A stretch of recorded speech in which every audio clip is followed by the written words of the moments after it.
I travel all over the country, but like this year. Aren't you bougie?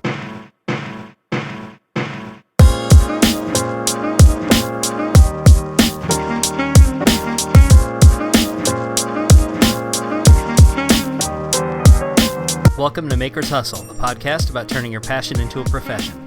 This is episode 30 for Monday, February 6th, 2017. I'm your host, Bill Lavolsi, and here are my co-hosts, Amy Davis-Roth. Hey, Amy. Hey, hey, hey. And Jeffrey Moore. Hey, Jeff. Hello, everybody. It's nice to see you guys again. Nice Good to to see be you. back. Always a pleasure. Yeah. So I want to take a moment to thank everyone on Patreon, but especially our top supporters, Luis Gonzalez and Ryan Ahoro. Thank you all so much. Thank you. Thank you very much. If you would like to support the show, you can check us out at patreon.com/makershustle. That's where all the good stuff is. Yeah. That's where the sneak peeks. I don't know. I think I'm about to release another outtakes reel. All right. I finished it up ahead of time, and I've just been saving it up. Those I didn't are my want to drop favorite. two at the same time. Yeah, no, they're too much fun. I enjoy You making get to them. I see get how to go back serious we through. really are. Yeah.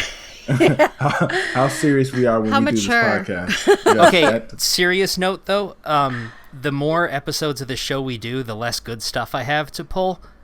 Because we screw around less. We just kind of sit down and start the show. That's your fault. I know. I'm the worst. Bill's always picking on us, telling us to Yeah, behave. he tells us to be quiet. Bleeping out the word What is up with that? Hold on, I Like gotta write it's a down the bad time. word? That was your idea.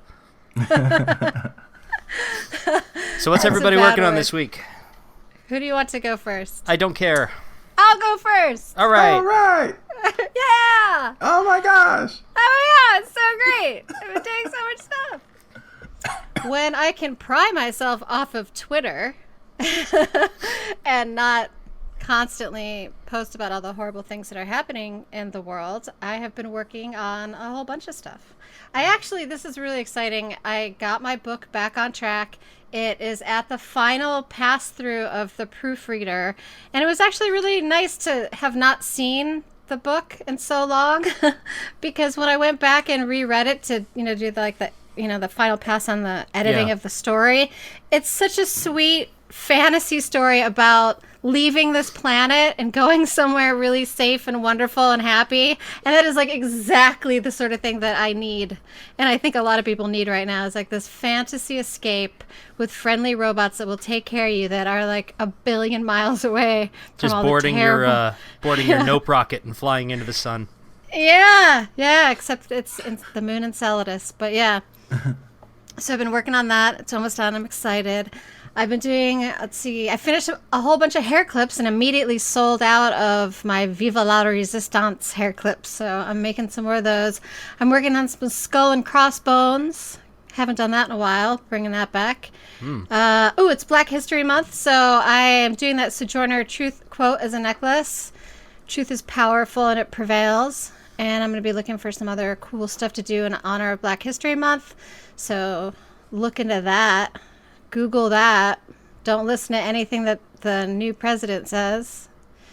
I think in the beginning of Black History Month, he got upset that a racist was not allowed to give a speech at a college and has threatened to remove funding from public schools or something that don't allow Nazis to give speeches. Nice. So that's fun. Yeah, he's also taken... white supremacists have been taken off of the Homeland Security watch list, so the feds will not be going after them. So that's fun. So I've been doing some protest art, of course, and I've been so stressed out, actually, because all the news has been so terrible that I've sort of retreated back to doing this thing I used to do when I was younger and I was really depressed, which is paint just still lifes of flowers and stuff, but I'm adding a little sort of subversive elements to them. Right now I'm working on this drawing of lilies, but it has a sickle sort of stuck into the pot. So, and then I started another one that is going to be a different type of flower. It's tulips, because it was my birthday yesterday, and my husband Happy birthday. Thank you. And my husband brought me a bunch of tulips, so I sketched them as soon as I got them, so I have just the rough sketch. So I'm going to do an illustration of those, but there's going to be a knife on the table. So I'm doing all these really simple paintings that are just slightly subversive, and it's an escape for me personally to sort of make myself feel better while not giving up on my political activism. But everybody needs a break now and then, so I'm working on that. And tons of other stuff I'm sure that I can't remember right now. I've been really busy. But yeah, that's it's the meat of it. Good busy, though, right? Not bad. Yeah. All Yeah, right. I'm keeping it going. Busy stuff. like a bee. Busy like the bee that makes the beeswax for Bill's coasters. For Bill's coasters. Tell us about your coasters, Bill. Yeah. Oh, okay. I guess it's my turn. So, all right. I'm the king of no-lathe- transitions after that. Yeah. Yep. Go ahead and make yourself a crown. Just 3D print yourself a crown. Actually, I'm gonna let you make one with the new lathe. Ooh. Wait, that probably won't work. You're I'm sure going we to can figure let it me out. make one? Yeah. I'm gonna force you. I'm Isn't honored. that what the kings are supposed to do? We're gonna bother you until you do stuff. That sounds normal. Okay. So here's what's happening with me. I have been ridiculously productive this week. I'm actually 2 weeks ahead on videos. I have 2 videos just saved up. They're ready to go. What? They're done. Like no Lucky one you. has seen them. They're just sitting there, ready to go. I don't even want to put them on YouTube because by the time like I get around to posting them, they'll be really old, and I'm always worried that YouTube is going to go, "Oh, you put this up forever ago. It's probably, crap." Because for some reason, if you wait too long to make it public, it ranks. I don't know. Well, why did you upload it? Don't upload it yet. I didn't yet. That's You the didn't. point. Like I'm it holding can on to see them. the Amy, date you gotta on it? keep up, Amy. Yeah. So How let's does see. how does it know the date? I Because don't it's know. embedded into the metadata? Because magic. I'm not sure. Because magic. Yeah. How do magnets work? So let's see. The No Lathe Pen Challenge is really taking off. When this comes out, it'll be the 6th, which means you have another 13 days to get a video done, so you might win a lathe. We've got over 20 entries now. It's really taken off. We just got written up in Make Magazine. Well, on the website, but yeah. They Yeah, I did read an the article about article. it this morning. Yeah, I just tweeted it. It's a really great article. We should link to it in the show notes. It's cool. I can do that. All right. And then, yeah, other than that, I have a lathe, and I'm learning how to use it, and it turns out the thing is, addictive. So, I've just been... Suddenly I can make things round. I can make squares into round things instead, and I've just been going a little overboard with it. It looks so fun. It Like, if I is. was going to do woodworking, I think I would really, really, really want to do just that. It is a ton of fun. The only problem is it's the messiest woodworking I've ever done, because when you're standing at the lathe and you put the tool into the wood, the shavings go pretty much directly back at your face, and Oh. there's nothing you can do about it. So you're wearing a face shield, so you Yeah. don't go blind, but I have to stop cutting every now and again because I have like a pile of wood shavings on my arm and all over the tool and like down the front of my shirt. It's a mess. It is so messy. I haven't found a good way to pick up the dust as I'm going, so I just kind of let it pile up and then vacuum it all up at the end.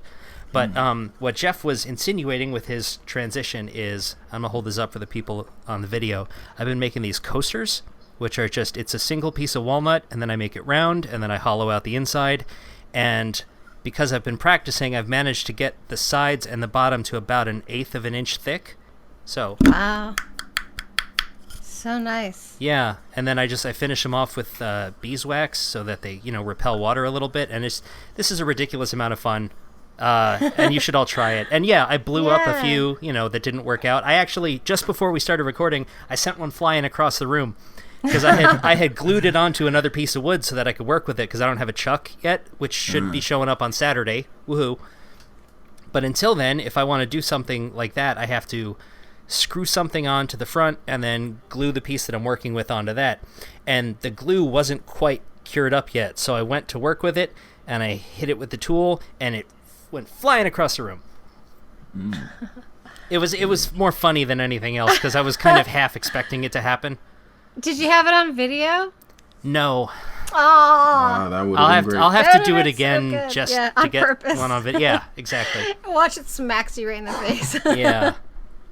But oh man, it's way too much fun, and I'm actually I just released a video where I made a tamper for my espresso machine, because it came with a stupid little plastic one that didn't even work that well, And so I made one of those, and now it's just, I don't know. I feel like I'm talking a lot. It's okay. This is your podcast. It's a You can talk podcast, as much as you want. I think the thing that I'm enjoying the most about it is because with most woodworking, at least for me, I'm not that good, okay? I haven't been doing this for that long. So what happens is everything will take me like 2 or 3 days, even if it's really simple. I can go and like put a piece of wood on the lathe and I'll have something finished in 2 or 3 hours, you know? Like it's done. It takes that long? No, I'm talking about from like, I don't know what I'm doing to completely finished. The finish is dry and I can use it. Multiple starts and stops and multiple pieces of wood. Like completely done. I was about to say, because maybe the videos make it look a lot faster, but it doesn't seem like it. They do, but it's also there's a reason I'm 2 videos ahead, and it's not because I got faster. It's just because doing stuff on the lathe is really easy. Okay, cool. So Jeff, how about you? I talked way too long. Your turn. Well, it's okay. Like I said, it's your podcast. We can do whatever we want on it. It's our podcast. Our podcast. Ours. You as in what's mine is yours, and what's it's yours mine. is I'm mine. taking over. This is a fascist takeover of this podcast. You shall now obey my. Resist. I will. Welcome to Amy's Hustle. Amy's Hustle. Featuring subordinate hosts about... Bill and Jeff. All right. The podcast about how Amy took over. Everybody, grab a gun. Let's go. So, I have been doing. If you're familiar Jeff's with fired. going to the. All right, I'll go home then. Wait, I am home. So what I've been up to, if you're familiar with working out, I've been doing what I call a superset. So you do one workout to another workout to another workout to another workout, and then you repeat. So I've been basically doing that with my work. So every day I've been doing a series of multiple things, one after another. And I'm trying to keep myself busy. And by doing that, I've been running myself into the ground. So usually when I get home, I start off getting right into the web development course. I'm really trying to hammer that out because I need to finish as many modules by the end of this month as possible, because next month I'm trying to get the STEM program started. So I do that until my eyes start to hurt, and I usually get a headache after about an hour or two. So then I stop doing that, and then I go move into this new robot kit that I bought. I don't know if you guys are familiar with Brook Store. You know how there's in the mall they have the Brook Store, and you never know what's really, or Brookstone, Brookstone. But you never know what they sell, because they sell like those massage stuff, right? chairs, and they have like these Star Wars X-Wing fighters that are drones, like, and then they have all the way in the back cooking supplies. So they have everything in there. And one day I just ventured in there, and they have like different types of robot kits in there, and I'm like, oh, this is pretty cool. But usually they're like $400. And one day I strolled in there. I believe it was either New Year's or one of those weeks. It was about a month ago. And I strolled in there, and this robot kit, which is usually $400, was $50. So I'm like, no brainer. So I went and got it. And this is a really great kit. Like, this kit has sensors. It has the iPhone app. It has a web app. It has sound recording, like visuals. It has everything. So I'm like, shoot, I'm gonna get this for $50. And I just had it, and I've been sitting on it for a while. And this week I decided to put it together. But when I put it together, I assumed that it was brand new because it still had the shrink wrap on it. But for some reason, I plugged it up. I put it together, plugged it up, tried to fully charge the lithium ion batteries. And I've had this thing on the charger for I don't know how long. And it will not fully charge. And every time I plug it up, it keeps saying low battery, low battery. Oh. So I'm like, screw it. So what I had to do was and the battery was already, it's like, fixed into the microcontroller. So I had to chop that sucker off, expose the wires, and then I used some of my own batteries. So now that's the way that I've been trying to get that thing going. So then after I play with that for a little bit, then as I get later on into the night, then I move into doing a little bit of shopping for the STEM program. So the goal of the STEM program is to get the kids to learn basic concepts in robotics by building an actual robot, and I'm going to put them together in teams, and they're going to build a ultrasound responding robot. So it's going to basically be a wheeled robot. It's going to drive forward. You put your hand up, or if it goes towards a wall, it'll pivot and turn and go in another direction till it runs into another wall. And so I've been doing a lot of research into different types of kits that I would purchase, because I'm not in the mood to go and buy a whole bunch of different components and put the kits together to myself. So I actually found a really great kit. It's called the Spark Fun Tinker Kit. And it comes with, I'm looking at it right now, it comes with a red board, which is a clone of an Arduino, comes with a breadboard, some jumper wires, comes with LEDs, comes with 2 motors and a servo and a couple other smaller components. And so I'm going to use this as like the base kit. And then I'm just going to add on a couple of extra components. And that way I won't have to go and buy the individual ones. And, you know, I don't have the patience for that. It's too much. It'll be too much work for me. So I've been doing that, putting a budget together for that. And I'm probably going to be making a big old purchase order this weekend, which is kind of exciting because you know how much I love getting packages in the mail. So, and then obviously I've been heavy in the gym this week. I actually played basketball for the first time, which was kind of exciting because I haven't played basketball in about 9 months, trying to get my wind back, trying to be a little bit more healthy, live this healthy lifestyle. And that's it for me. If it makes you feel better, I haven't been to the gym in 18 years or so. Oh my God.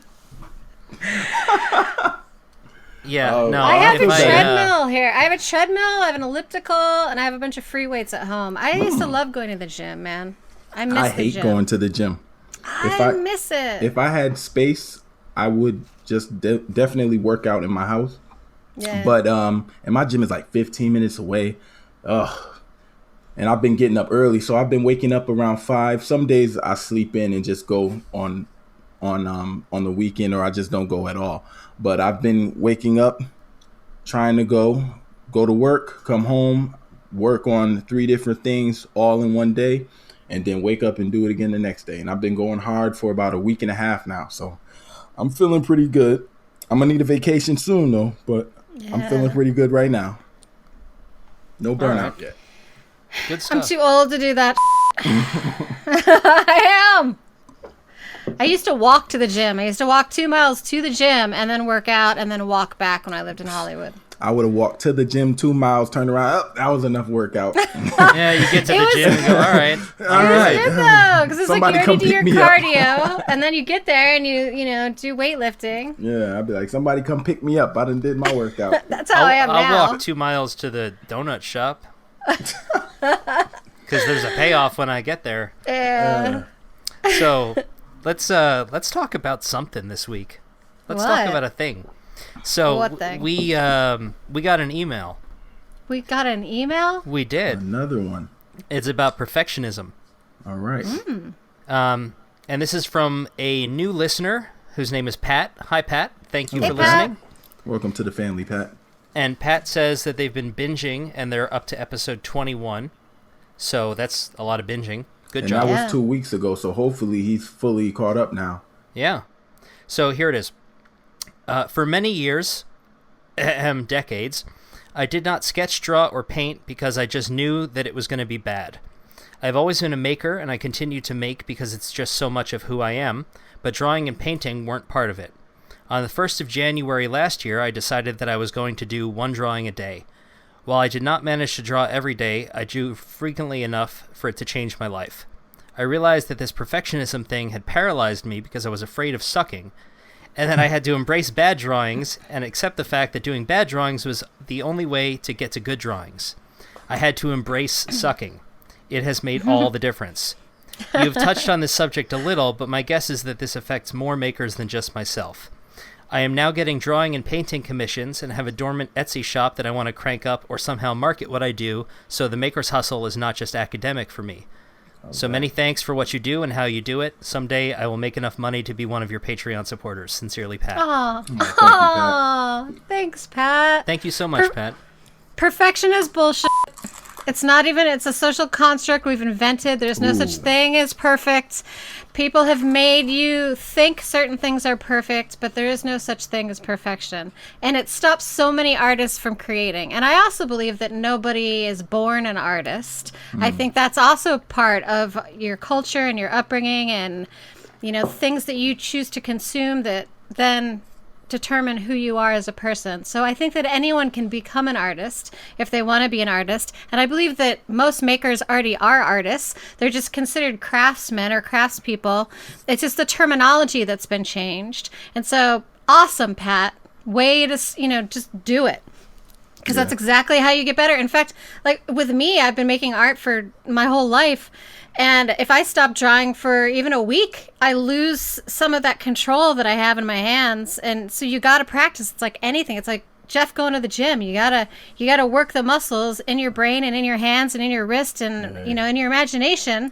And you're going to keep getting better. So doing that drawing a day is genius, even if you can't get it done every day, because it's going to help you improve. And again, I want to go back to the perfectionist bullshit. Look at a Picasso painting. I mean, come on. Look at Frida Kahlo's work. I mean, we look at it now and it's like, we love it and we embrace it. And same with Picasso and Degas and, you know, Van Gogh. All of these people in their time were not considered to be perfect until maybe at the very end of their life, except for Picasso, who was, you know, sort of one of the few artists that I think was cherished during his lifetime. But everybody else's work is like considered weird and unusual at first and not perfect. But it's, you know, if you love it, if you care about it, that's all that really matters. And eventually somebody's going to enjoy the work that you do. And even if they don't, that's no reason to stop or no reason to give up. And we could get into imposter syndrome again, which I think we've talked about before, but I don't want to bogart this whole conversation, but I love that email so much. And I love that someone who overcame this idea that they shouldn't make art because they weren't good, because that is an idea that needs to be thrown to the side. You should just make stuff. Just go make it. Very true. No, I think, Bill, you said it one time where it's not done until you stop working on it. Or you said something about, I forgot it's never finished. You just decide to stop working on it. Yes. I think that's really what it is. Like, there's no such thing as perfect. Like you said, it's a social construct. Beauty is in the eye of the beholder, and any other cliche I could think of as it comes out. I think that there are, well, specifically for the things that I do, right? So in robotics, there are more effective ways of doing things, but I guarantee if I spent more time, I can find a more effective way than my last way that I thought was also more effective. So I don't think that there's a specific way that you would say is perfect. But I do think that the more you iterate an idea, the better it'll get. So it's really just a matter of, does it accomplish the goal that I needed to accomplish? And if so, then I can stop here, or I can continue to iterate and make it better and better and better. But I don't think there's no such thing as perfection. If there was, then we would have stopped innovating a long time ago, right? And probably we're going to continue innovating until the end of time. And so, especially for art is so subjective. Like, I could I'm not me, but Amy could probably throw some stuff together real quick on an art board and it'll come out beautiful to a lot of people. And then some people will be like, hey, that's garbage, you know? And so to Amy, it'll seem like this is exactly what I wanted it to look like in my head. This is perfect. This is my vision come to life. And so I think no matter what it is that you do, if you're looking for perfection, you'll be looking for a long time. Probably forever. Yeah, I think a lot of artists are really unhappy with the work that they produce. Like, a lot of times I look at something and I can't stand it, but somebody else will fall in love with it, right? I've done this so many times where I've painted paintings and I'm like, oh my gosh, this is garbage. Yeah. And I roll it up and like 10 years later, somebody like sees it and they fall in love with it and they're like, I have to have that. You know, you never know what someone else is going to see in the work that you do. And I've talked about this before, like the idea of the artist being dead. You know, you make something and then you leave it, and it's up to the viewer then to decide if it's good or not. It's not even up to you to decide if it's perfect. And that whole, you decide when you walk away from something that it's done, that's like an issue that you struggle with throughout your career as an artist. Like, when is something done? You know, like when it doesn't bother you anymore is what I always say. So if it stops bothering you, then I guess it's done. Yeah, I feel like when I work, I have to step away. So when I'm working on anything, I have to stop, take breaks, come back to it, maybe give it even a day, not even a couple of hours or a couple minutes, come back, because I always know by staring at it, it's not going to get better. It'll probably get worse. And if I don't give it fresh eyes, then I could be missing something that could make it better. But I never think about it like I have to get the perfect something, right? I'm always thinking about how can I just make this better so that I can achieve the next goal. And then once that goal is met, if that goal is the only goal, then I'm good. But if I need multiple things to be happening here, then I'll say, all right, so I accomplished something. How can I make a small change to accomplish this other thing? And then once I do that, I'm good. I don't need to spend time thinking about 50 different things that aren't realistic, don't even have to be applied to this type of situation. I'm just trying to get the minimal thing done so that I can move on and move to the next project. Yeah. I think since I've become a maker, because, I haven't been doing this for very long at all, but since I have become a maker, it has kind of helped me to embrace that the suckiness of it. I've come to terms with the fact that the first one of anything is going to suck. And I think when I was writing full time, that was a lot more difficult for me to handle, because I wanted to, if I'm given a draft of something to my boss, I don't want it to be garbage. It's got my name on it, and I would be embarrassed, But now, I think it's especially because I work with everything I can get my hands on, but mostly wood, because I have a lot of it and I have the tools for it, and I know how it reacts and how it moves and everything. And wood is a natural material, it grows, okay? So it's not completely uniform, it's not perfect, it's always a little bit different, it's always a little weird. So, the grain is going to be running differently in this piece than it was in the last piece. And what ends up happening is it's going to react in ways that you learn to anticipate them, but it's never perfect. It's never perfect. I mean, even if you are the best woodworker on the planet, which I'm not, but even if you are, it's still never going to be perfect. It'll be good. It'll be very good. You'll be able to hide the mistakes really well, but there will always be those mistakes. And that is something, if you're going to, have a workshop the way that I do, if you're going to make stuff in a workshop like that, you have to come to terms with that real quick, or you'll just be paralyzed. You won't get anything done. And those mistakes are some of the best things that can happen in an art studio, in my opinion. It's those accidents that turn you into a whole another direction that you didn't know that your art was taking in the first place. So, if you don't have the freedom to make mistakes, you're never going to grow and change as an artist. So, screw stuff up. Make really ugly things, and then show them to everyone, and then keep making them. Yeah.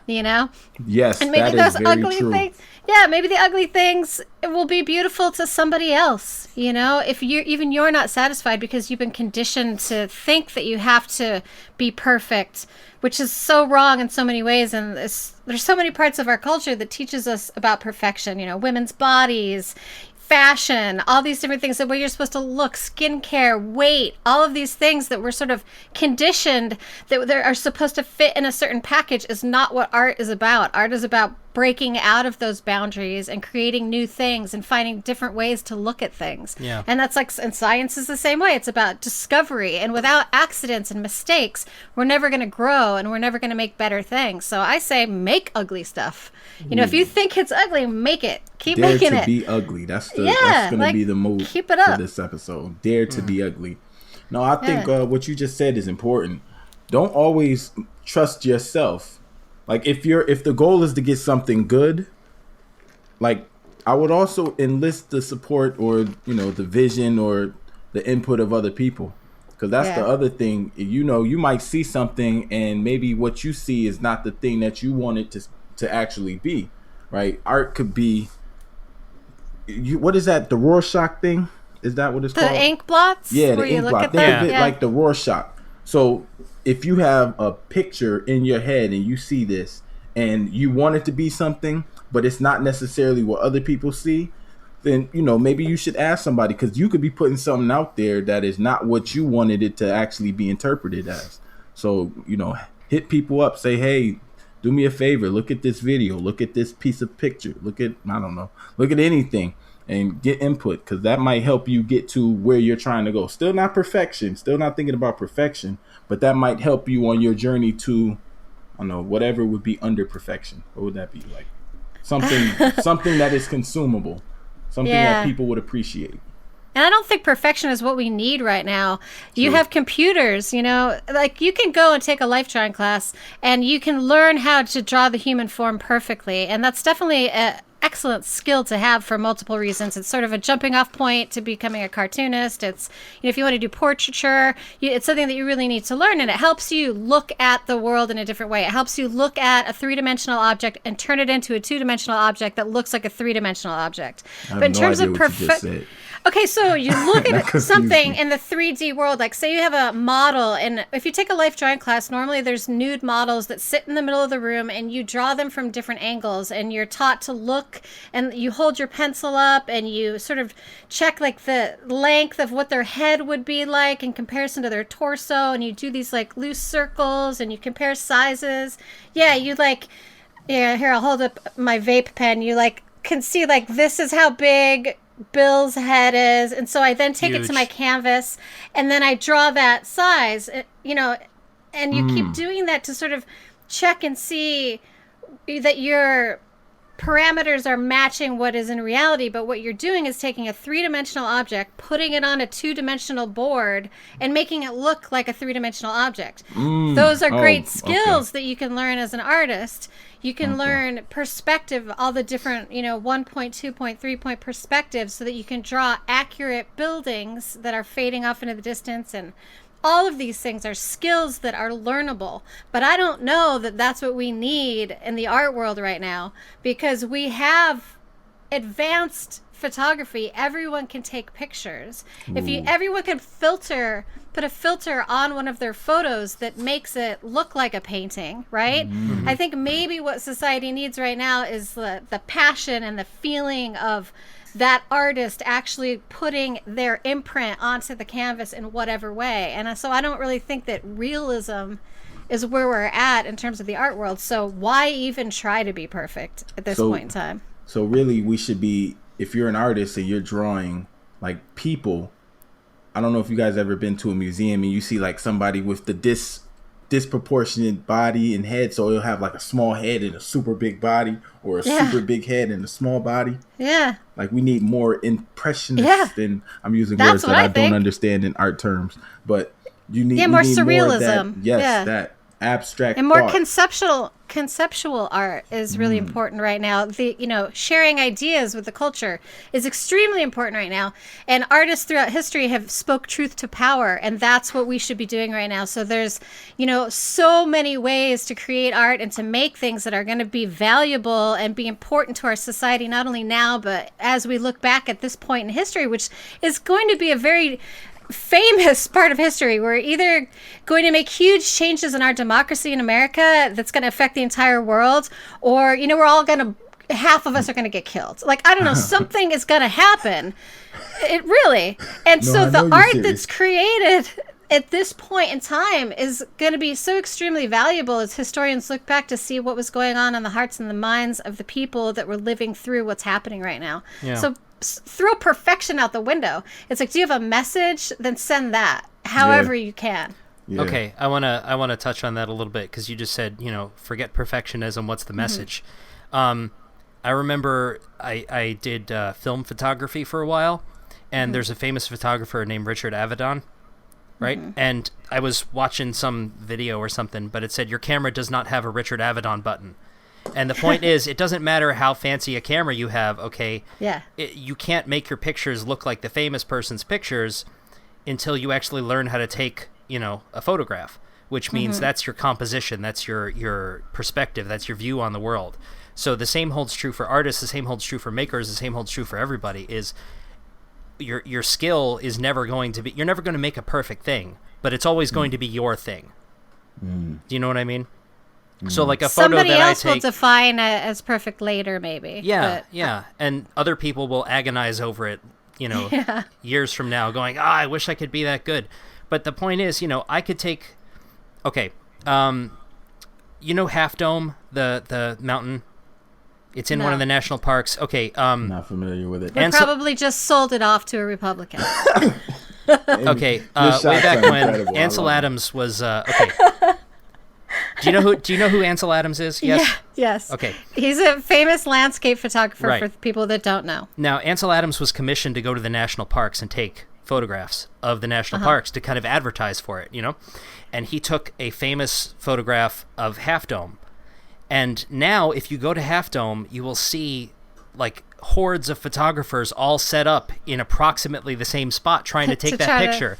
Do you think any of them took the Ansel Adams picture? No. Because they're not Ansel Adams.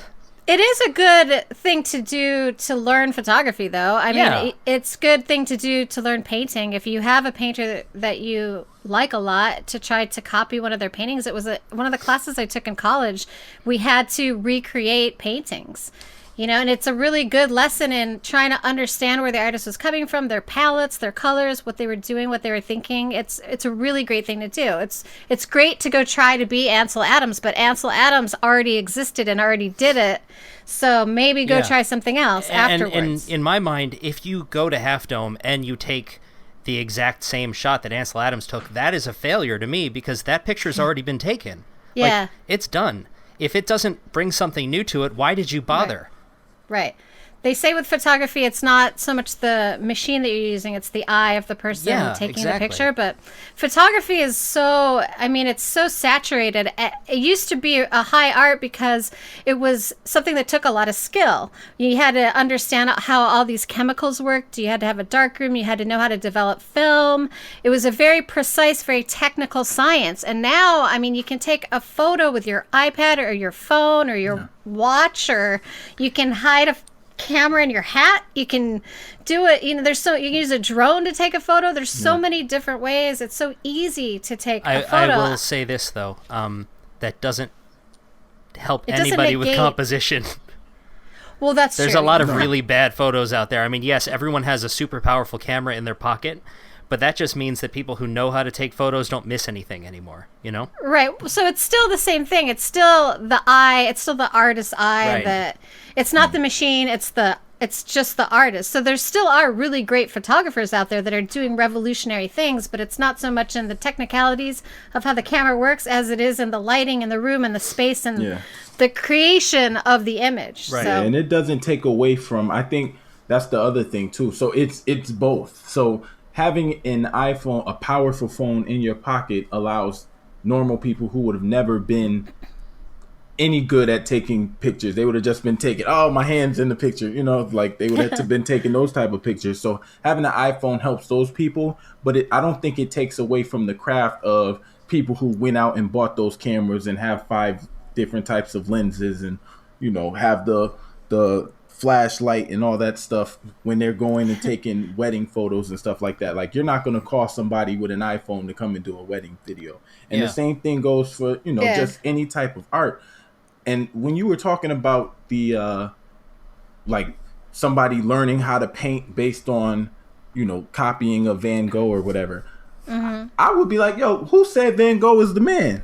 Like, right. Well, that's what I said earlier. Like, I'm like, man, I'm Van Gogh. I'm better than Van Gogh. I'm painting this. My Van Gogh is better than his Van Gogh. Like, this is the way that this shot should be. This portrait should be. That's how I think about everything. I don't. Perfection is that's how they get people to spend money and waste time and chase those socially constructed visions, and like, I don't have time for that, man. You know what's great is because we kind of just touched on it. I don't want to drift too far off perfectionism and the concept of perfection, but we talked a little bit about technology, so I want to hit that real quick. Let's do it. I love it. The best thing I think that has come as a result of all this technology that we have access to is it enables you to suck faster. Okay, so think about it. Okay, I did film photography for a while, all right? So manual camera, okay, I would have to meter the scene, set it up, shoot the entire roll because I can't stop halfway through, you don't know. Bring it home, develop it, and then find out that my focus was off, okay? It took all that time, and like a day later I'm going, oh crap, what did I do wrong? I remember those days. And now you take the photo on your phone and you can look at look at it. The focus was wrong. So and this occurs to me now because I'm making videos and I'm putting them on YouTube. So if I miss the exposure on a shot, I know because I can check in the camera. I don't have to send my film off to a lab. You know what I mean? And spend a ton of money. Yeah, or for that matter, it lowers the barrier to entry, which is a good thing. It democratizes the process. So democracy. With art, I mean, Amy, any phone or tablet or whatever, you can get a drawing app on there, and now you don't have to buy canvases, you don't have to buy paint. You still can, if you've done enough to decide that that's something you're into.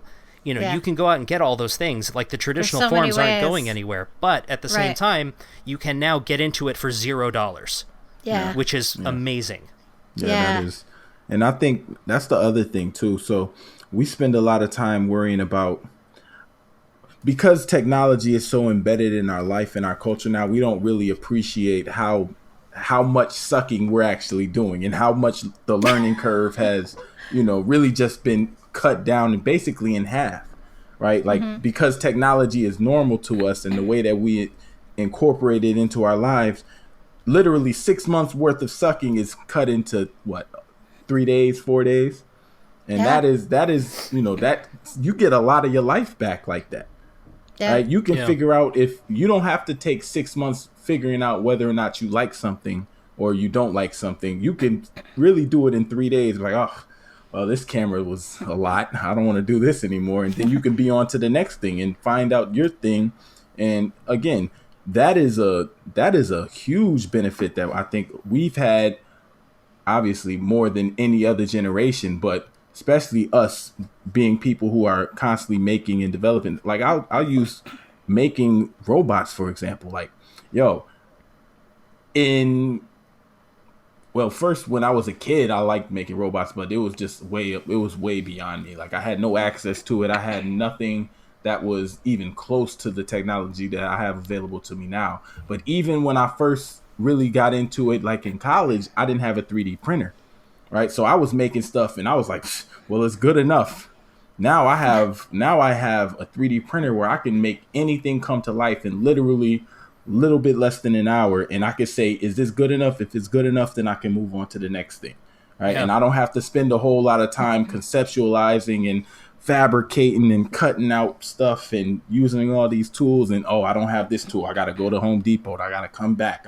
I wasted a whole lot of time. If I would have had a 3D printer 4 or 5 years ago, if I would have had a 3D printer in college when I had more time to waste, oh gosh. Yeah, desktop manufacturing has changed everything. Yes. It allows you to get a lot closer to perfect a lot faster. Yeah. Before, my perfect was, if it rolls, I'm good. Yeah.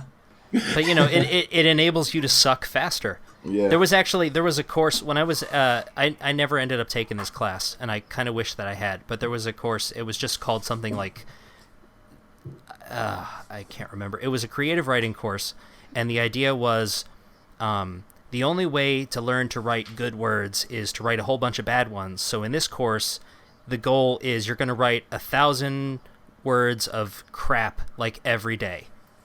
You're just going to get it all out. Okay, you're just going to write garbage and garbage and garbage and garbage. You're going to write something like 200,000 words over the course of the semester, and you're going to be exhausted. But at the end of it, you will be able to write well because you're going to get all that junk out of your system.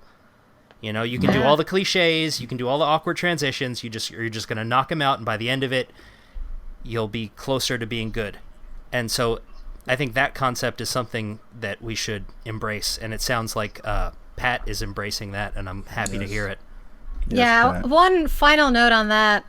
I think we've talked about it before, but like, you can go to my Etsy page and you can look at the very first thing that I made and sold, and the first 50 things I made and sold, and they're ugly. If I look at them, I think that they're really, really ugly. But as time went on, I perfected them and I built upon the concept that I was doing, and I learned ways to make things look more slick and, more uniform or intentionally not uniform. And I learned how to mix glazes, and I learned how to do all these little tricks, and I got really obsessed with the finish of things.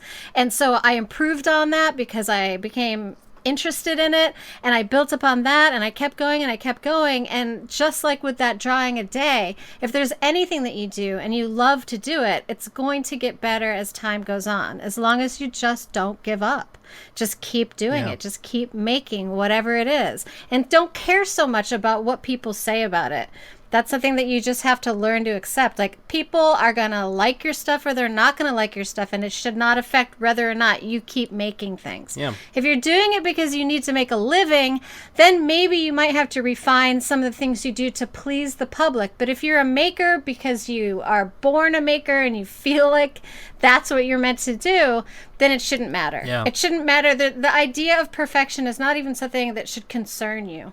Yeah. You should throw it out the window and just keep doing it, because the perfection will come with time.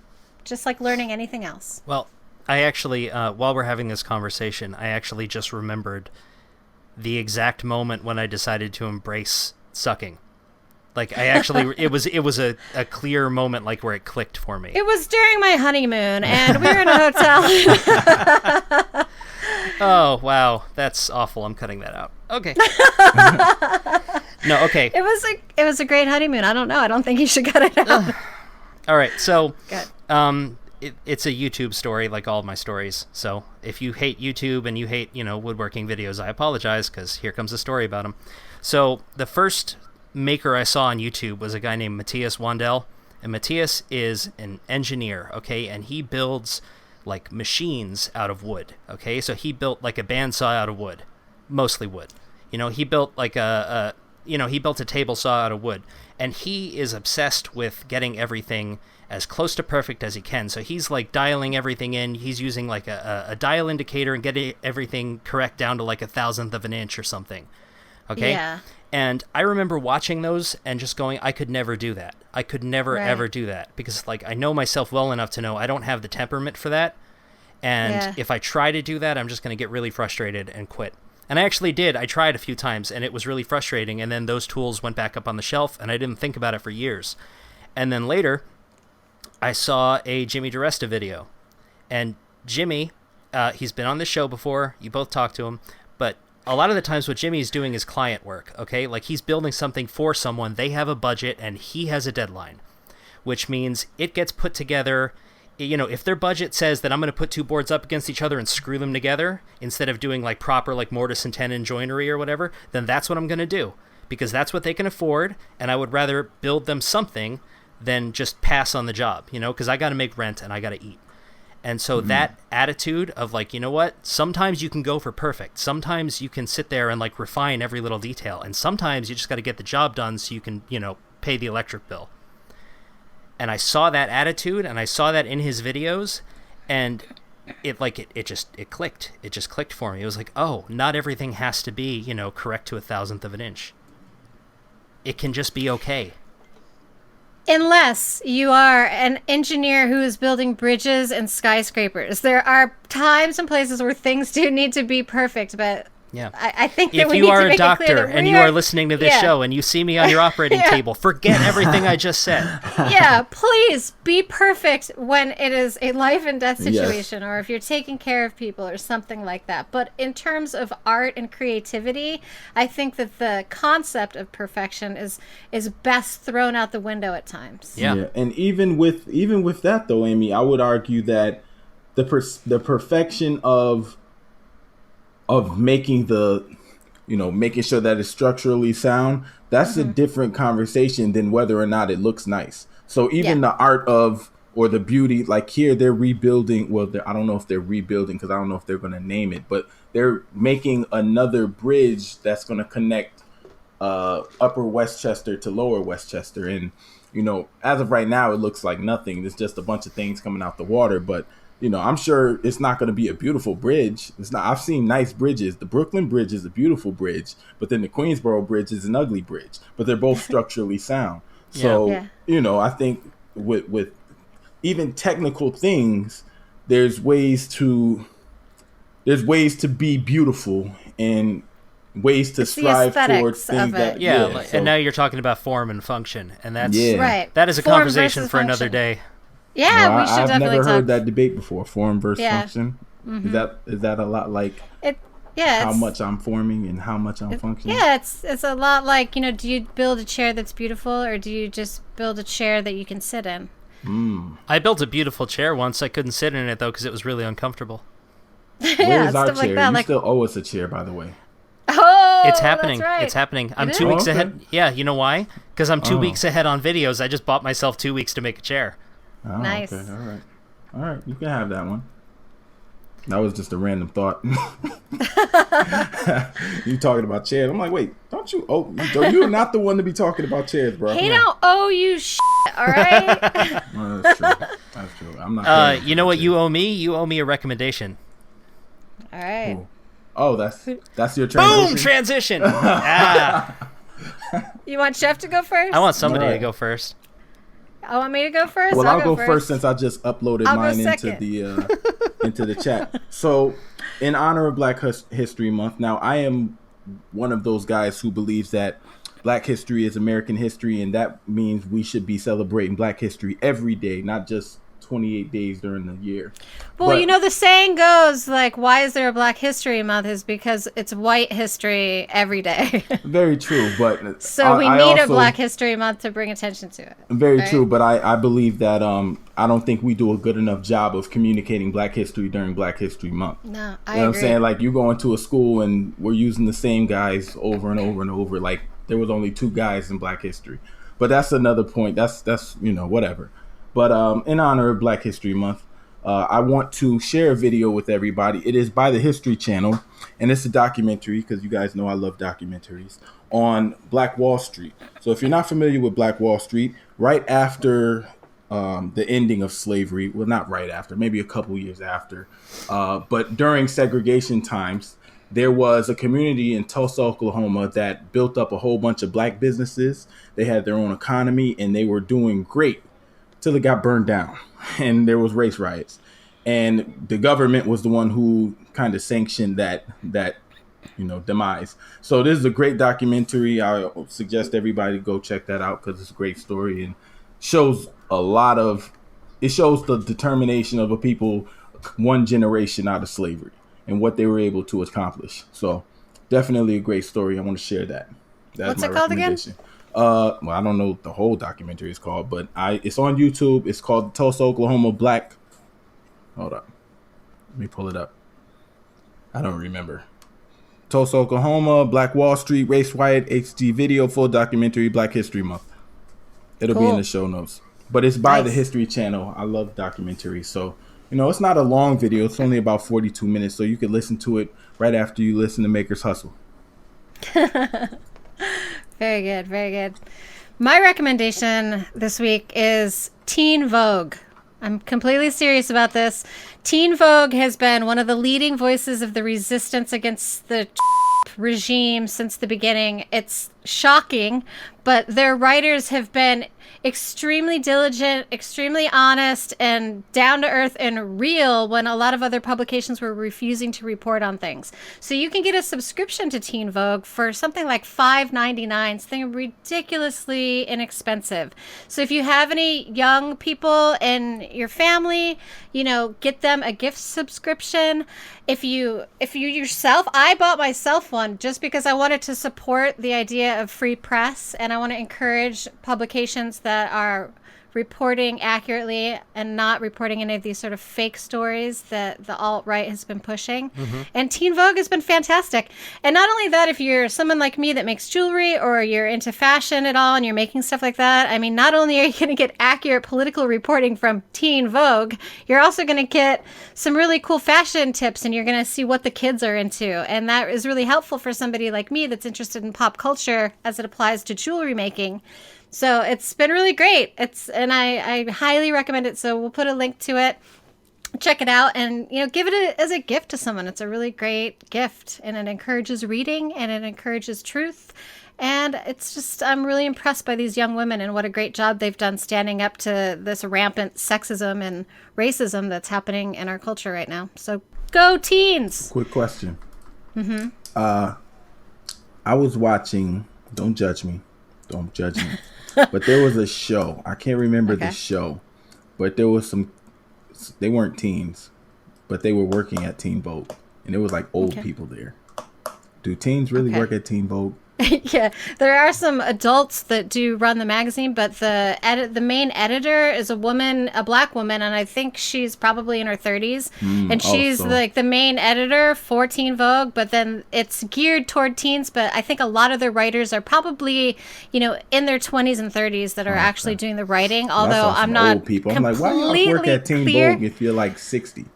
Yeah, I don't know that.